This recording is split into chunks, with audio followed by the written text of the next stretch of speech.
Edison, His Life and Inventions, by Frank Lewis Dyer and Thomas Commerford Martin. Chapter 8. Automatic, Duplex, and Quadruplex Telegraphy.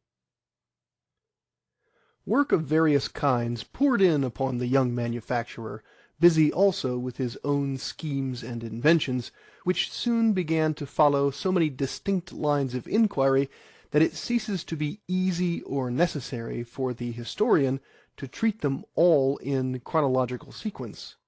Some notions of his ceaseless activity may be formed from the fact that he started no fewer than 3 shops in Newark during 1870 and 1871, and while directing these was also engaged by the men who controlled the Automatic Telegraph Company of New York, which had a circuit to Washington, to help it out of its difficulties. Quote, "Soon after starting the large shop, 10 and 12 Ward Street, Newark, I rented shop room to the inventor of a new rifle. I think it was the Burden. In any event, it was a rifle which was subsequently adopted by the British Army. The inventor employed a toolmaker who was the finest and best toolmaker I had ever seen. I noticed that he worked pretty near the whole of the 24 hours. This kind of application I was looking for. He was getting $21.50 per week, and was also paid for overtime. I asked him if he could run the shop. 'I don't know, try me,' he said. 'All right, I will give you $60 per week to run both shifts.' He went at it. His executive ability was greater than that of any other man I have yet seen. His memory was prodigious, conversation laconic, and movements rapid. He doubled the production inside 3 months, without materially increasing the payroll, by increasing the cutting speeds of tools, and by the use of various devices. When in need of rest, he would lie down on a workbench, sleep 20 or 30 minutes, and wake up fresh. As this was just what I could do, I naturally conceived great pride in having such a man in charge of my work. But almost everything has trouble connected with it. He disappeared one day, and although I sent men everywhere that it was likely he could be found, he was not discovered. After 2 weeks, he came into the factory in a terrible condition as to clothes and face. He sat down, and, turning to me, said, 'Edison, it's no use. This is the 3rd time. I can't stand prosperity. Put my salary back and give me a job.' I was very sorry to learn that it was whiskey that spoiled such a career. I gave him an inferior job, and kept him for a long time." Unquote. Edison had now entered definitely upon that career as an inventor which has left so deep an imprint on the records of the United States Patent Office, where from his first patent in 1869 up to the summer of 1910, no fewer than 1,328 separate patents have been applied for in his name, averaging 32 every year, and one about every 11 days, with a substantially corresponding number issued. The height of this inventive activity was attained about 1882, in which year no fewer than 141 patents were applied for, and 75 granted to him, or nearly 9 times as many as in 1876, when invention as a profession may be said to have been adopted by this prolific genius. It will be understood, of course, that even these figures do not represent the full measure of active invention, as in every process and at every step there were many discoveries that were not brought to patent registration, but remained trade secrets, and furthermore, that in practically every case the actual patented invention followed from 1 to a dozen or more gradually developing forms of the same idea. An Englishman named George Little had brought over a system of automatic telegraphy, which worked well on a short line, but was a failure when put upon the longer circuits for which automatic methods are best adapted. The general principle involved in automatic or rapid telegraphs, except the photographic ones, is that of preparing the message in advance for dispatch by perforating narrow strips of paper with holes, work which can be done either by hand punches or by typewriter apparatus. A certain group of perforations corresponds to a Morse group of dots and dashes for a letter of the alphabet. When the tape thus made ready is run rapidly through a transmitting machine, electrical contact occurs wherever there is a perforation, permitting the current from the battery to flow into the line and thus transmit signals correspondingly. At the distant end, these signals are received sometimes on ink-writing recorder as dots and dashes, or even as typewriting letters. But in many of the earlier systems, like that of Bain, the record at the higher rates of speed was effected by chemical means, a telltale stain being made on the traveling strip of paper by every spurt of incoming current. Solutions of potassium iodide were frequently used for this purpose, giving a sharp blue record, but fading away too rapidly. The Little system had perforating apparatus operated by electromagnets. Its transmitting machine was driven by a small electromagnetic motor, and the record was made by electrochemical decomposition, the writing member being a minute platinum roller instead of the more familiar iron stylus. Moreover, a special type of wire had been put up for the single circuit of 280 miles between New York and Washington. This is believed to have been the first compound wire made for telegraphic or other signaling purposes, the object being to secure greater lightness with textile strength and high conductivity. It had a steel core with a copper ribbon wound spirally around it and tinned to the core wire. But the results obtained were poor, and in their necessity the parties in interest turned to Edison. Mr. E.H. Johnson tells of the conditions. Quote, General W.J. Palmer and some New York associates had taken up the Little automatic system and had expended quite a sum in its development, when, thinking that they had reduced it to practice, they got Tom Scott of the Pennsylvania Railroad to send his superintendent of telegraph over to look into and report upon it. Of course he turned it down. The syndicate was appalled at this report, and in this extremity General Palmer thought of the man who had impressed him as knowing it all by the telling of telegraphic tales as a means of whiling away lonesome hours on the plains of Colorado, where they were associated in railroad building. So this man, it was I, was sent for to come to New York and assuage their grief if possible. My report was that the system was sound fundamentally, that it contained the germ of a good thing, but needed working out. Associated with General Palmer was one Colonel Josiah C. Reef, then Eastern bond agent for the Kansas Pacific Railroad. The colonel was always resourceful, and didn't fail in this case. He knew of a young fellow who was doing some good work for Marshal Lefferts, and who it was said was a genius at invention, and a very fiend for work. His name was Edison, and he had a shop out of Newark, New Jersey.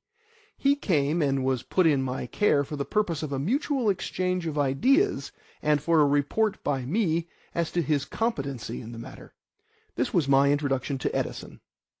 He confirmed my views of the automatic system. He saw its possibilities as well as the chief obstacles to be overcome, viz., the sluggishness of the wire, together with the need of mechanical betterment of the apparatus, and he agreed to take the job on one condition, namely, that Johnson would stay and help, as he was the man with ideas. Mr. Johnson was accordingly given 3 months' leave from Colorado railroad building, and has never seen Colorado since." Unquote.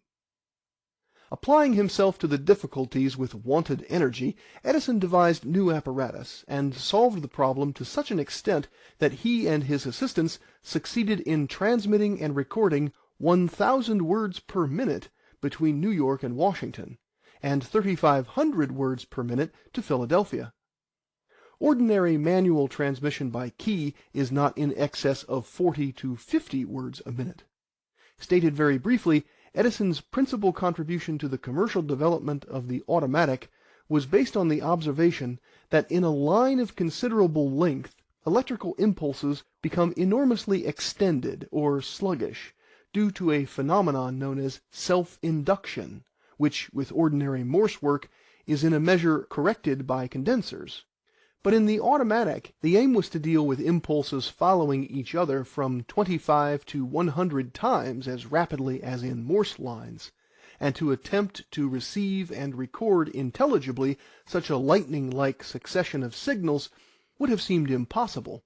But Edison discovered that by utilizing a shunt around the receiving instrument with a soft iron core, the self-induction would produce a momentary and instantaneous reversal of the current at the end of each impulse, and thereby give an absolutely sharp definition to each signal.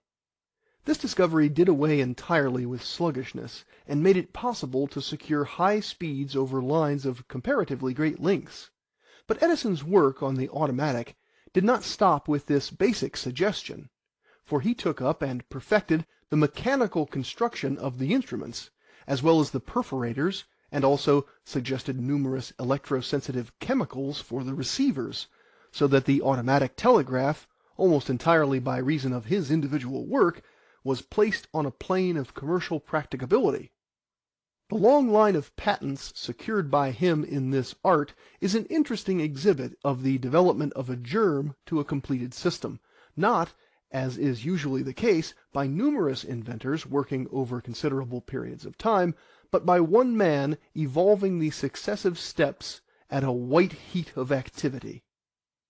The system was put in commercial operation, but the company, now encouraged, was quite willing to allow Edison to work out his idea of an automatic that would print the message in bold Roman letters instead of in dots and dashes, with consequent gain in speed in delivery of the message after its receipt in the operating room, it being obviously necessary in the case of any message received in Morse characters to copy it in script before delivery to the recipient. A large shop was rented in Newark, equipped with $25,000 worth of machinery, and Edison was given full charge. Here he built their original type of apparatus, as improved, and also pushed his experiments on the letter system so far that at a test between New York and Philadelphia, 3,000 words were sent in 1 minute and recorded in Roman type. Mr. D.N. Craig, one of the early organizers of the Associated Press, became interested in this company, whose president was Mr. George Harrington, formerly Assistant Secretary of the United States Treasury. Mr. Craig brought with him at this time, the early 70s, from Milwaukee a Mr. Sholes, who had a wooden model of a machine to which had been given the then new and unfamiliar name of typewriter. Craig was interested in the machine and put the model in Edison's hands to perfect. Quote, "This typewriter proved a difficult thing," says Edison, "to make commercial. The alignment of the letters was awful. One letter would be 1/16 of an inch above the others, and all the letters wanted to wander out of line. I worked on it till the machine gave fair results. Some were made and used in the office of the Automatic Company. Craig was very sanguine that some day all business letters would be written on a typewriter. He died before that took place, but it gradually made its way. The typewriter I got into commercial shape is now known as the Remington. About this time I got an idea I could devise an apparatus by which 4 messages could simultaneously be sent over a single wire without interfering with each other. I now had 5 shops, and with experimenting on this new scheme I was pretty busy. At least I did not have ennui." Unquote. A very interesting picture of Mr. Edison at this time is furnished by Mr. Patrick B. Delaney, a well-known inventor in the field of automatic and multiplex telegraphy, who at that time was a chief operator of the Franklin Telegraph Company in Philadelphia. His remark about Edison is that, quote, "His ingenuity inspired confidence, and wavering financiers stiffened up when it became known that he was to develop the automatic," unquote, is a noteworthy evidence of the manner in which the young inventor had already gained a firm footing. He continues, quote, "Edward H. Johnson was brought on from the Denver and Rio Grande Railway to assist in the practical introduction of automatic telegraphy on a commercial basis, and about this time, in 1872, I joined the enterprise. Fairly good results were obtained between New York and Washington, and Edison, indifferent to theoretical difficulties, set out to prove high speeds between New York and Charleston, South Carolina, the compound wires being hitched up to one of the Southern and Atlantic wires from Washington to Charleston for the purpose of experimentation. Johnson and I went to the Charleston end to carry out Edison's plans, which were rapidly unfolded by telegraph every night from a loft on Lower Broadway, New York. We could only get the wire after all business was cleared, usually about midnight, and for months in the quiet hours that wire was subjected to more electrical acrobatics than any other wire ever experienced. When the experiments ended, Edison's system was put into regular commercial operation between New York and Washington, and did fine work. If the single wire had not broken about every other day, the venture would have been a financial success, but moisture got in between the copper ribbon and the steel core, setting up galvanic action which made short work of the steel. The demonstration was, however, sufficiently successful to impel Jay Gould to contract to pay about $4 million in stock for the patents. The contract was never completed so far as the $4 million were concerned, but Gould made good use of it in getting control of the Western Union." Unquote. One of the most important persons connected with the automatic enterprise was Mr. George Harrington, to whom we have above referred, and with whom Mr. Edison entered into close confidential relations, so that the inventions made were held jointly under a partnership deed covering, quote, "any inventions or improvements that may be useful or desired in automatic telegraphy." Unquote. Mr. Harrington was assured at the outset by Edison that while the little perforator would give on the average only 7 or 8 words per minute, which was not enough for commercial purposes, he could devise one giving 50 or 60 words, and that while the little solution for the receiving tape cost $15 to $17 per gallon, he could furnish a ferric solution costing only 5 or 6 cents per gallon. In every respect Edison made good, and in a short time the system was a success. Quote, "Mr. Little having withdrawn his obsolete perforator, his ineffective resistance, his costly chemical solution, to give place to Edison's perforator, Edison's resistance and devices, and Edison's solution costing a few cents per gallon. But," continues Mr. Harrington in a memorable affidavit, "the inventive efforts of Mr. Edison were not confined to automatic telegraphy, nor did they cease with the opening of that line to Washington." Unquote. They all led up to the quadruplex. Flattered by their success, Messrs. Harrington and Reef, who owned with Edison the foreign patents for the new automatic system, entered into an arrangement with the British postal telegraph authorities for a trial of the system in England, involving its probable adoption if successful. Edison was sent to England to make the demonstration in 1873, reporting there to Colonel George E. Gouraud, who had been an associate in the United States Treasury with Mr. Harrington, and was now connected with the new enterprise. With one small satchel of clothes, 3 large boxes of instruments, and a bright fellow telegrapher named Jack Wright, he took voyage on the Jumping Java, as she was humorously known, of the Cunard line. The voyage was rough, and the little Java justified her reputation by jumping all over the ocean. Quote, "At the table," says Edison, "there were never more than 10 or 12 people. I wondered at the time how it could pay to run an ocean steamer with so few people. But when we got into calm water and could see the green fields, I was astounded to see the number of people who appeared. There were certainly 200 or 300. I learned afterward that they were mostly going to the Vienna Exposition. Only 2 days could I get on deck, and on one of these a gentleman had a bad scalp wound from being thrown against the iron wall of a small smoking room erected over a freight hatch." Unquote. Arrived in London, Edison set up his apparatus at the Telegraph Street headquarters, and sent his companion to Liverpool with the instruments for that end. The condition of the test was that he was to send from Liverpool and receive in London, and to record at the rate of 1,000 words per minute, 500 words to be sent every half hour for 6 hours. Edison was given a wire and batteries to operate with, but a preliminary test soon showed that he was going to fail. Both wire and batteries were poor, and one of the men detailed by the authorities to watch the test remarked quietly, in a friendly way, quote, "You are not going to have much show. They are going to give you an old Bridgewater Canal wire that is so poor we don't work it, and a lot of sand batteries at Liverpool." Unquote. Footnote: the sand battery is now obsolete. In this type, the cell containing the elements was filled with sand, which was kept moist with an electrolyte. The situation was rather depressing to the young American, thus encountering, for the first time, the stolid conservatism and opposition to change that characterizes so much of official life and methods in Europe.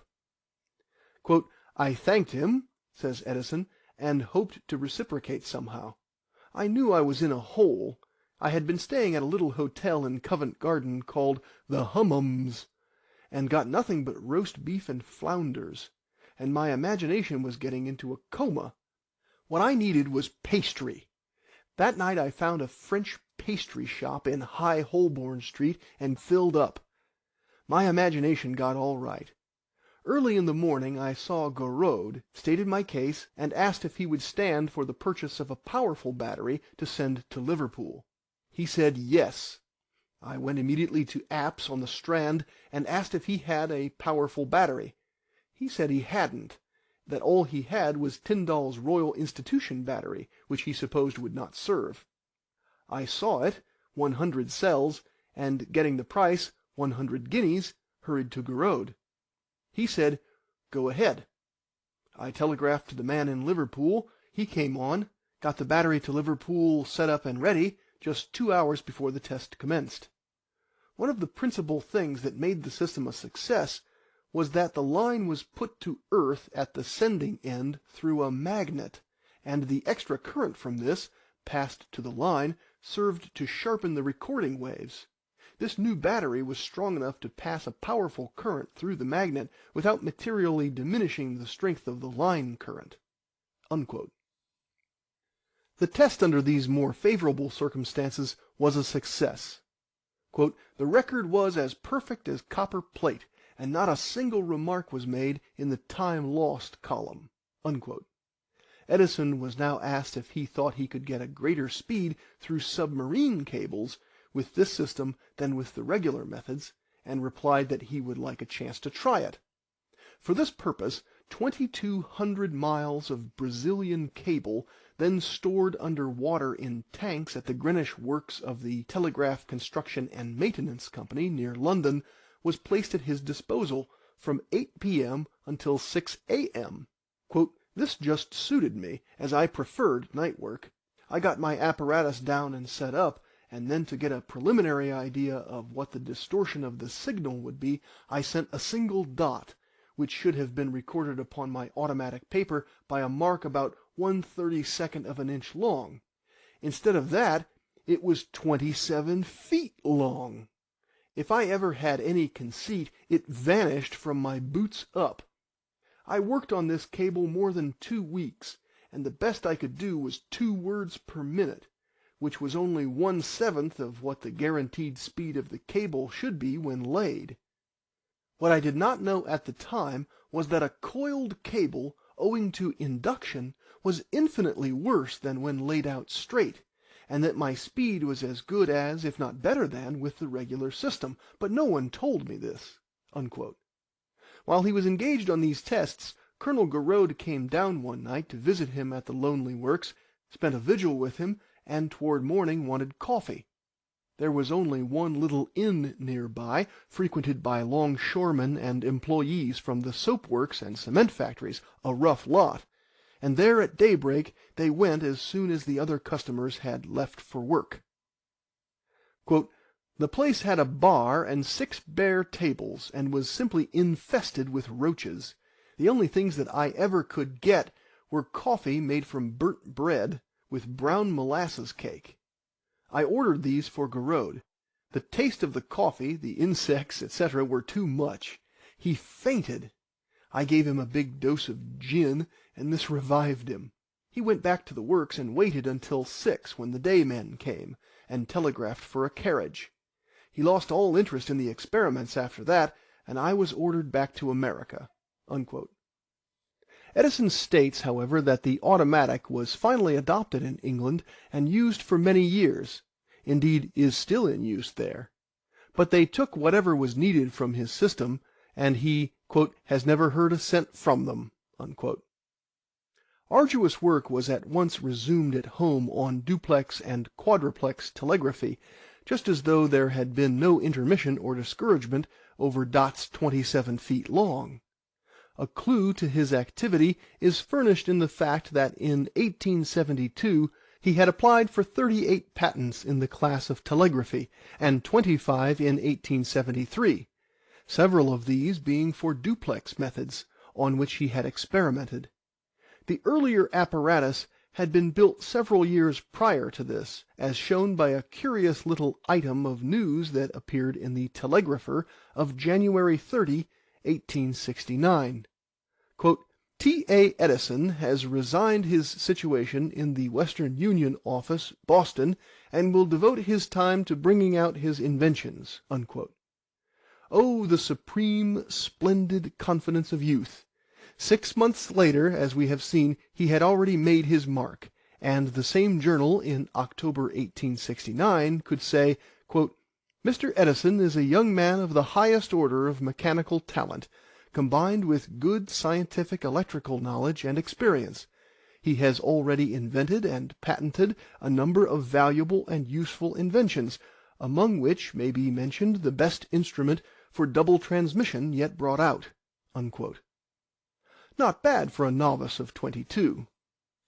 It is natural, therefore, after his intervening work on indicators, stock tickers, automatic telegraphs, and typewriters, to find him harking back to duplex telegraphy, if, indeed, he can be said to have dropped it in the interval. It has always been one of the characteristic features of Edison's method of inventing that work in several lines has gone forward at the same time. No one line of investigation has ever been enough to occupy his thoughts fully, or to express it otherwise, he has found rest in turning from one field of work to another, having absolutely no recreations or hobbies, and not needing them. It may also be said that, once entering it, Mr. Edison has never abandoned any field of work. He may change the line of attack, he may drop the subject for a time, but sooner or later the notebooks or the patent office will bear testimony to the reminiscent outcroppings of latent thought on the matter. His attention has shifted chronologically and by process of evolution from one problem to another, and some results are found to be final, but the interest of the man in the thing never dies out. No one sees more vividly than he the fact that in the interplay of the arts one industry shapes and helps another, and that no invention lives to itself alone. The path to the quadruplex lay through work on the duplex, which, suggested first by Moses G. Farmer in 1852, had been elaborated by many ingenious inventors, notably in this country by Stearns, before Edison once again applied his mind to it. The different methods of such multiple transmission, namely the simultaneous dispatch of the two communications in opposite directions over the same wire, or the dispatch of both at once in the same direction, gave plenty of play to ingenuity. Prescott's Elements of the Electric Telegraph, a standard work in its day, described, quote, "a method of simultaneous transmission invented by T.A. Edison of New Jersey in 1873, unquote, and says of it, quote, "its peculiarity consists in the fact that the signals are transmitted in one direction by reversing the polarity of a constant current, and in the opposite direction by increasing or decreasing the strength of the same current." Unquote. Herein lay the germ of the Edison quadruplex. It is also noted that, quote, "in 1874 Edison invented a method of simultaneous transmission by induced currents, which has given very satisfactory results in experimental trials." Unquote. Interest in the duplex as a field of invention dwindled, however, as the quadruplex loomed up, for while the one doubled the capacity of a circuit, the latter created 3 phantom wires, and thus quadruplexed the working capacity of any line to which it was applied. As will have been gathered from the above, the principle embodied in the quadruplex is that of working over the line with 2 currents from each end that differ from each other in strength or nature, so that they will affect only instruments adapted to respond to just such currents and no others, and by so arranging the receiving apparatus as not to be affected by the currents transmitted from its own end of the line. Thus, by combining instruments that respond only to variation in the strength of current from the distant station, with instruments that respond only to the change in the direction of current from the distant station, and by grouping a pair of these at each end of the line, the quadruplex is the result. 4 sending and 4 receiving operators are kept busy at each end, or 8 in all. Aside from other material advantages, it is estimated that at least from $15 million to $20 million has been saved by the Edison quadruplex merely in the cost of line construction in America. The quadruplex has not as a rule the same working efficiency that 4 separate wires have. This is due to the fact that when one of the receiving operators is compelled to break the sending operator for any reason, the break causes the interruption of the work of 8 operators instead of 2, as would be the case in a single wire. The working efficiency of the quadruplex, therefore, with the apparatus in good working condition, depends entirely upon the skill of the operators employed to operate it. But this does not reflect upon or diminish the ingenuity required for its invention. Speaking of the problem involved, Edison said some years later to Mr. Upton, his mathematical assistant, that, quote, "he always considered he was only working from one room to another. Thus he was not confused by the amount of wire or the thought of distance." Unquote. The immense difficulties of reducing such a system to practice made it readily conceived, especially when it is remembered that the line itself, running across hundreds of miles of country, is subject to all manner of atmospheric conditions, and varies from moment to moment in its ability to carry current. And also when it is borne in mind that the quadruplex requires at each end of the line a so-called artificial line, which must have the exact resistance of the working line, and must be varied with the variations in resistance of the working line. At this juncture other schemes were fermenting in his brain, but the quadruplex engrossed him. Quote, "This problem was of most difficult and complicated kind, and I bent all my energies toward its solution. It required a peculiar effort of the mind, such as the imagining of 8 different things moving simultaneously on a mental plane, without anything to demonstrate their efficiency." Unquote. It is perhaps hardly to be wondered at that when notified he would have to pay 12.5% extra if his taxes in Newark were not at once paid, he actually forgot his own name when asked for it suddenly at the City Hall, lost his place in the line, and, the fatal hour striking, had to pay the surcharge after all. So important an invention as the quadruplex could not long go begging, but there were many difficulties connected with its introduction, some of which are best described in Mr. Edison's own words. Quote, "Around 1873, the owners of the Automatic Telegraph Company commenced negotiations with J. Gould for the purchase of the wires between New York and Washington, and the patents for the system, then in successful operation. Jay Gould at that time controlled the Atlantic and Pacific Telegraph Company and was competing with the Western Union and endeavoring to depress Western Union's stock on the exchange. About this time I invented the quadruplex.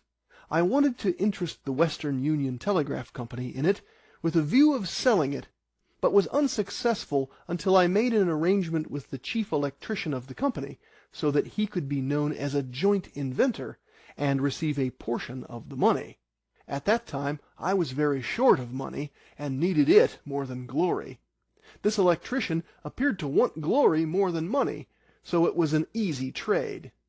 I brought my apparatus over and was given a separate room with a marble-tiled floor, which, by the way, was a very hard kind of floor to sleep on, and started in putting on the finishing touches.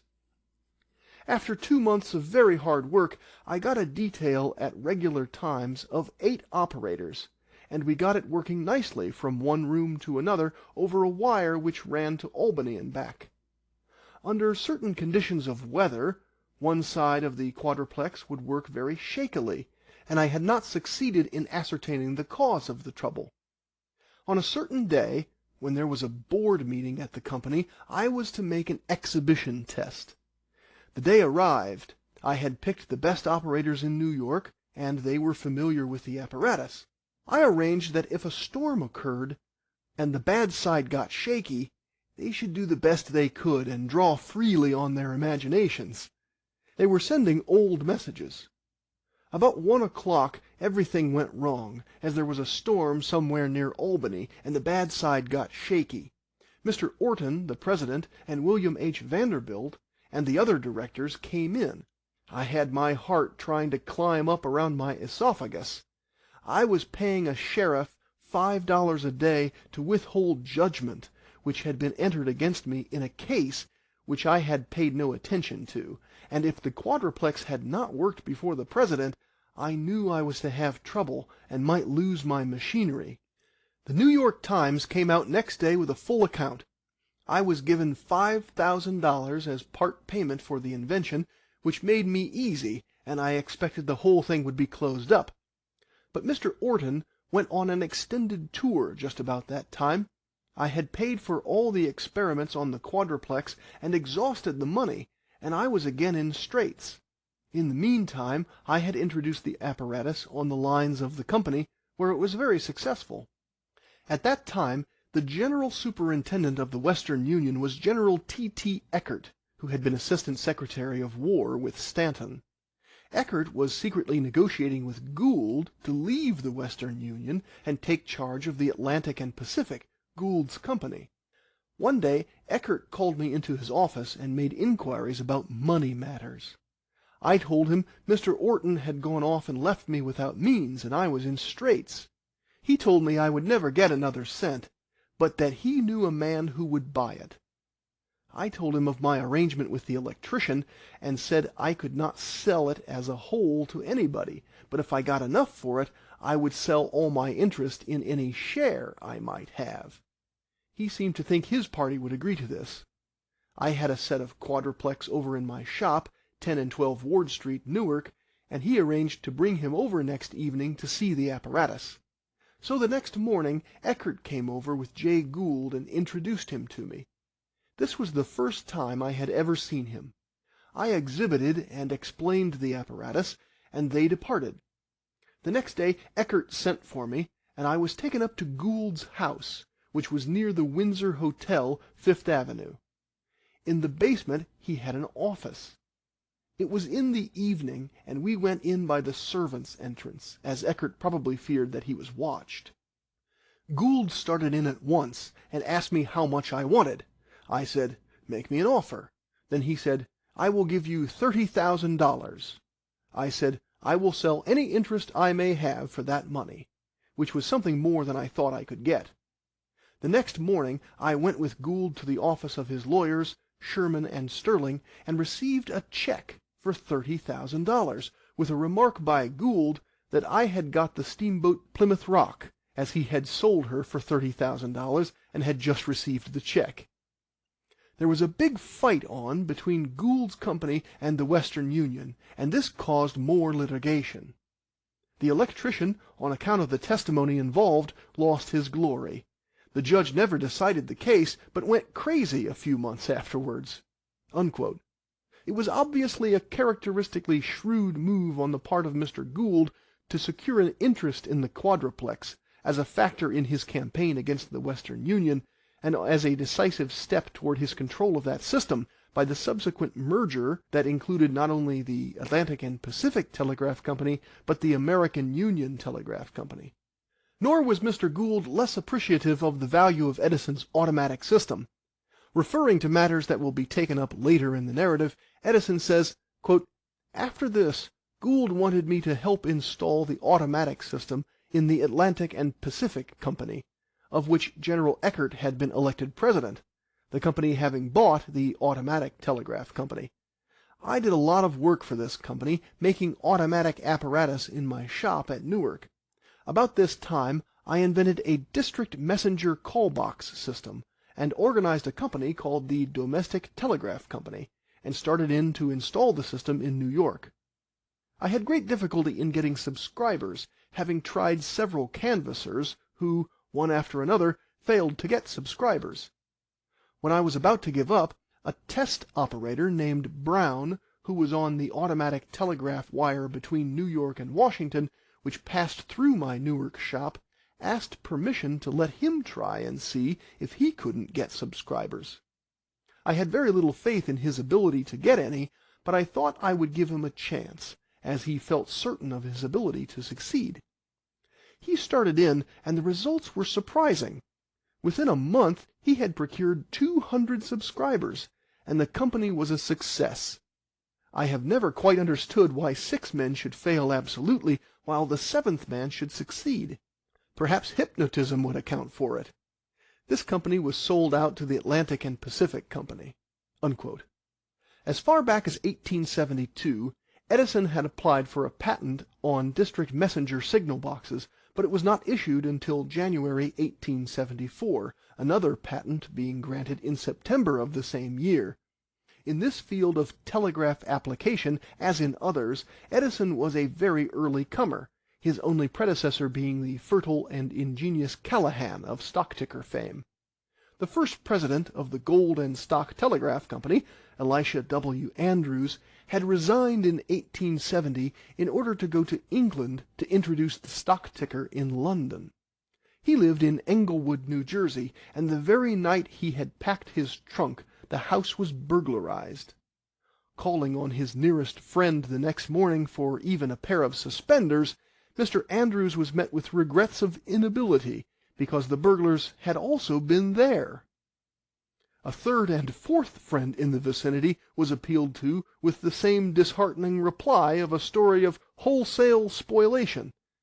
Mr. Callahan began immediately to devise a system of protection for Englewood. But at that juncture a servant girl, who had been for many years with a family on the Heights in Brooklyn, went mad suddenly, and held an aged widow and her daughter as helpless prisoners for 24 hours without food or water. This incident led to an extension of the protective idea, and very soon a system was installed in Brooklyn with 100 subscribers. Out of this grew in turn the district messenger system, for it was just as easy to call a messenger as to sound a fire alarm or summon the police. Today, no large city in America is without a service of this character, but its function was sharply limited by the introduction of the telephone. Returning to the automatic telegraph, it is interesting to note that so long as Edison was associated with it as a supervising providence, it did splendid work, which renders the later neglect of automatic or rapid telegraphy the more remarkable. Reed's Standard Telegraph in America bears astonishing testimony to this point in 1880 as follows. Quote, "The Atlantic and Pacific Telegraph Company had 22 automatic stations. These included the chief cities on the seaboard, Buffalo, Chicago, and Omaha. The through business during nearly 2 years was largely transmitted in this way. Between New York and Boston, 2,000 words a minute have been sent. The perforated paper was prepared at the rate of 20 words per minute. Whatever its demerits, this system enabled the Atlantic and Pacific Company to handle a much larger business during 1875 and 1876 than it could otherwise have done with its limited number of wires in their then condition." Unquote. Mr. Reed also notes as a very thorough test of the perfect practicability of the system that it handled the President's message, December 3, 1876, of 12,600 words with complete success. This long message was filed at Washington at 1:05 and delivered in New York at 2:07. The first 9,000 words were transmitted in 45 minutes. The perforated strips were prepared in 30 minutes by 10 persons and duplicated by 9 copyists. But today, nearly 35 years later, telegraphy in America is still practically on a basis of hand transmission. Of this period and his association with Jay Gould, some very interesting glimpses are given by Edison. Quote, "While engaged in putting in the automatic system, I saw a great deal of Gould, and frequently went uptown to his office to give information. Gould had no sense of humor. I tried several times to get off what seemed to me a funny story, but he failed to see any humor in them. I was very fond of stories, and had a choice lot, always kept fresh, with which I could usually throw a man into convulsions. One afternoon, Gould started in to explain the great future of the Union Pacific Railroad, which he then controlled. He got a map, and had an immense amount of statistics.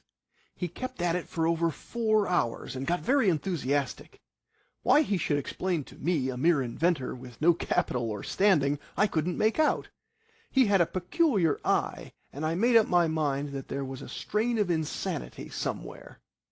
This idea was strengthened shortly afterward, when the Western Union raised the monthly rental of the stock tickers. Gould had one in his house office which he watched constantly. This he had removed, to his great inconvenience, because the price had been advanced a few dollars. He railed over it. This struck me as abnormal. I think Gould's success was due to abnormal development. He certainly had one trait that all men must have who want to succeed. He collected every kind of information and statistics about his schemes, and had all the data. His connection with men prominent in official life, of which I was aware, was surprising to me. His conscience seemed to be atrophied, but that may be due to the fact that he was contending with men who never had any to be atrophied. He worked incessantly until 12 or 1 o'clock at night. He took no pride in building up an enterprise. He was after money, and money only. Whether the company was a success or a failure mattered not to him. After he had hammered the Western Union through his opposition company and had tired out Mr. Vanderbilt, the latter retired from control, and Gould went in and consolidated his company and controlled the Western Union. He then repudiated the contract with the automatic telegraph people, and they never received a cent for their wires or patents, and I lost 3 years of very hard labor. But I never had any grudge against him, because he was so able in his line, and as long as my part was successful, the money with me was a secondary consideration. When Gould got the Western Union, I knew no further progress in telegraphy was possible, and went into other lines." Unquote. The truth is that General Eckert was a conservative, even a reactionary, and being prejudiced, like many other American telegraph managers, against machine telegraphy, threw out all such improvements. The course of electrical history has been variegated by some very remarkable litigation, but none was ever more extraordinary than that referred to here as arising from the transfer of the Automatic Telegraph Company to Mr. Jay Gould and the Atlantic and Pacific Telegraph Company. The terms accepted by Colonel Reef from Mr. Gould on December 30, 1874, provided that the purchasing telegraph company should increase its capital to $15 million, of which the automatic interests were to receive $4 million for their patents, contracts, etc. The stock was then selling at about 25, and in the later consolidation with the Western Union went in at about 60, so that the real purchase price was not less than $1 million in cash. there was a private arrangement in writing with Mr. Gould that he was to receive 1/10 of the result to the automatic group, and 1/10 of the further results secured at home and abroad. Mr. Gould personally bought up and gave money and bonds for 1 or 2 individual interests on the above basis, including that of Harrington, who in his representative capacity executed assignments to Mr. Gould. But payments were then stopped, and the other owners were left without any compensation, although all that belonged to them in the shape of property and patents was taken over bodily into Atlantic and Pacific hands, and never again left them. Attempts at settlement were made in their behalf, and dragged wearily, due apparently to the fact that the plans were blocked by General Eckert, who had in some manner taken offense at a transaction effected without his active participation in all the details. Edison, who became under the agreement the electrician of the Atlantic and Pacific Telegraph Company, has testified to the unfriendly attitude assumed toward him by General Eckert as president. In a graphic letter from Menlo Park to Mr. Gould, dated February 2, 1877, Edison makes a most vigorous and impassioned complaint of his treatment, quote, "which, acting cumulatively, was a long, unbroken disappointment to me," unquote. And he reminds Mr. Gould of promises made to him the day the transfer had been effected of Edison's interest in the quadruplex. The situation was galling to the busy, high-spirited young inventor, who, moreover, had to live, and it led to his resumption of work for the Western Union Telegraph Company, which was only too glad to get him back. Meantime, the saddened and perplexed automatic group was left unpaid, and it was not until 1906, on a bill filed nearly 30 years before, that Judge Hazel in the United States Circuit Court for the Southern District of New York found strongly in favor of the claimants, and ordered an accounting. The court held that there had been a most wrongful appropriation of the patents, including alike those relating to the automatic, the duplex, and the quadruplex, all being included in the general arrangement under which Mr. Gould had put his tempting bait of $4 million. In the end, however, the complainant had nothing to show for all his struggle, as the master who made the accounting set the damages at $1. Aside from the great value of the quadruplex, saving millions of dollars, for a share in which Edison received $30,000, the automatic itself is described as of considerable utility by Sir William Thomson in his Juror Report at the Centennial Exposition of 1876, recommending it for award. This leading physicist of his age, afterward Lord Kelvin, was an adept in telegraphy, having made the ocean cable talk, and he saw in Edison's American automatic, as exhibited by the Atlantic and Pacific Company, a most meritorious and useful system. With the aid of Mr. E.H. Johnson, he made exhaustive tests, carrying away with him to Glasgow University the surprising records that he obtained. His official report closes thus, quote, "The electromagnetic shunt with soft iron core invented by Mr. Edison, utilizing Professor Henry's discovery of electromagnetic induction in a single circuit to produce a momentary reversal of the line current at the instant when the battery is thrown off, and so cut off the chemical marks sharply at the proper instant, is the electrical secret of the great speed he has achieved. The main peculiarities of Mr. Edison's automatic telegraph, shortly stated in conclusion, are 1. The perforator, 2. The contact maker, 3. The electromagnetic shunt, and 4. The ferric cyanide of iron solution. It deserves award as a very important step in land telegraphy." Unquote. The attitude thus disclosed toward Mr. Edison's work was never changed, except that admiration grew as fresh inventions were brought forward. To the day of his death, Lord Kelvin remained on terms of warmest friendship with his American co-laborer, with whose genius he thus first became acquainted at Philadelphia in the environment of Franklin. It is difficult to give any complete idea of the activity maintained at the Newark shops during these anxious, harassed years, but the statement that at one time no fewer than 45 different inventions were being worked upon will furnish some notion of the incandescent activity of the inventor and his assistants. The hours were literally endless, and upon one occasion, when the order was in hand for a large quantity of stock tickers, Edison locked his men in until the job had been finished of making the machine perfect, and all the bugs taken out, which meant 60 hours of unintermitted struggle with the difficulties. Nor were the problems and inventions all connected with telegraphy.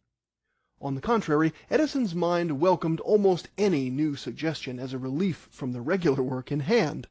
Thus, quote, "Toward the latter part of 1875, in the Newark shop, I invented a device for multiplying copies of letters, which I sold to Mr. A.B. Dick of Chicago, and in the years since it has been universally introduced throughout the world. It is called the mimeograph. I also invented devices for and introduced paraffin paper, now used universally for wrapping up candy, etc." Unquote. The mimeograph employs a pointed stylus, used as in writing with a lead pencil, which is moved over a kind of tough, prepared paper placed on a finely grooved steel plate. The writing is thus traced by means of a series of minute perforations in the sheet, from which, as a stencil, hundreds of copies can be made. Such stencils can be prepared on typewriters. Edison elaborated this principle in two other forms, one pneumatic and one electric, the latter being in essence a reciprocating motor. Inside the barrel of the electric pen a little plunger carrying the stylus travels to and fro at a very high rate of speed due to the attraction and repulsion of the solenoid coils of wire surrounding it, and as the hand of the writer guides it, the pen thus makes its record in a series of very minute perforations in the paper. The current from a small battery suffices to energize the pen, and with the stencil thus made, hundreds of copies of the document can be furnished. As a matter of fact, as many as 3,000 copies have been made from a single mimeographic stencil of this character. End of Chapter 8.